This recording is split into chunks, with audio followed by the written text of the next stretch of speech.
Hi, this is Oleg, and today on Citizen K we continue the development of the wireless trigger for Blackmagic Pyxis camera.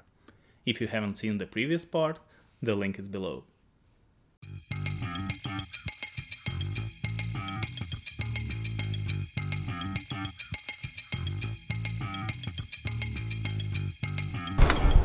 Last time I made a proof of concept, but for real-world usage I need a really small controller, like this one. ESP32 dev kit I used previously is too big. There are really small C3 models like this XIAO from Seeed Studio. It doesn't have a built-in antenna, so we need to use an external one from the kit.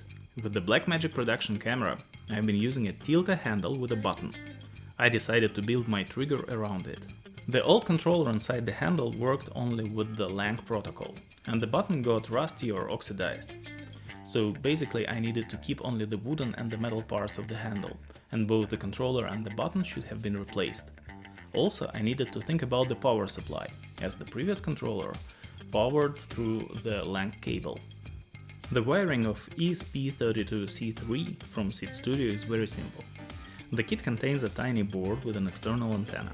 Also, I need a new reliable button, a DC-DC converter that transforms the battery voltage into 5 volts that is safe for ESP, a D-tap connector, and some wires. Although the controller is very small, it was still too wide to fit into the handle's inner space. I had to expand it with a handheld milling machine. The wood Tilta used is very firm, it even started melting and smoking during the process. When the space was large enough, I soldered the wires, fastened all the components with a glue gun, and assembled the handle. I had to drill an extra hole on the side of the handle not covered by my palm to run the external antenna cable through it. Later I wrapped up the antenna with insulating tape. I'm glad I found a good-looking button on Amazon. The previous one looked way worse. The code was almost the same I used for the dev kit. The main difference is the pin name.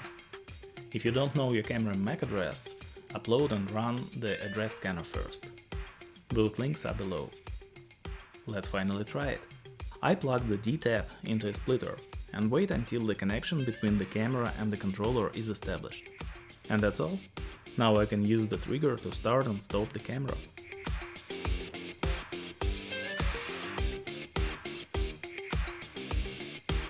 The Bluetooth antenna is located here. I don't cover it with my palm, so the connection is steady. After publishing the previous video about the trigger, I received an email from a cinematographer. He wanted to make the same trigger but for pocket camera, and unfortunately it didn't work. So in my next video I'm going to try this for my friend's Blackmagic pocket camera and check if it's repeatable. By the way, if my videos inspire you to craft anything, please share. I'm excited to see it. And that's it for today. Like, subscribe, and trigger your camera the way you like it.